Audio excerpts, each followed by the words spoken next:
Azam FC vs Yanga Sport Club, moja ya mechi kubwa, mechi ngumu katika ligi ya NBC, mechi ambayo ina upinzani wake, mechi ambayo inakuwa na ukubwa wake katika nchi ya Tanzania.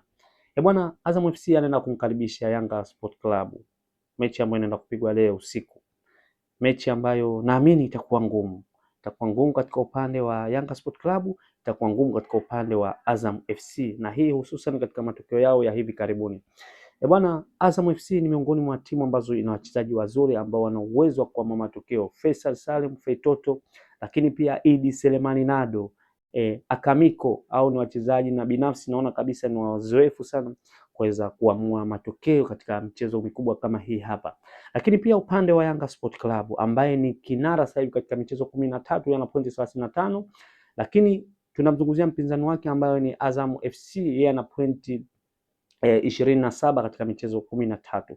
Kwa hiyo leo Yanga Sport Club ataingia na pressure kuweza kumfunga kutaka kumfunga Azam FC kwa ajili ya kuweza kuwa juu zaidi katika msimamo wa ligi wa NBC. Hii inaonyesha kwamba binafsi nauona kabisa huu mchezo unaenda kuwa ngumu, kwamba Azam yeye anataka apate pointi 3, lakini pia upande wa Yanga Sport Club anataka apate pointi 3. Kwa hiyo binafsi naona kabisa hii mechi ya Azam FC pamoja na Yanga Sport Club ni mechi ambayo mpaka sasa ipo 50-50.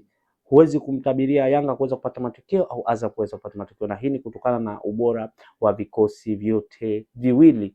Ni swala la muda tu tutajua kwamba nani ataweza kupata pointi 3. Bwana, hii ni HSM Sport na mimi ni HSM.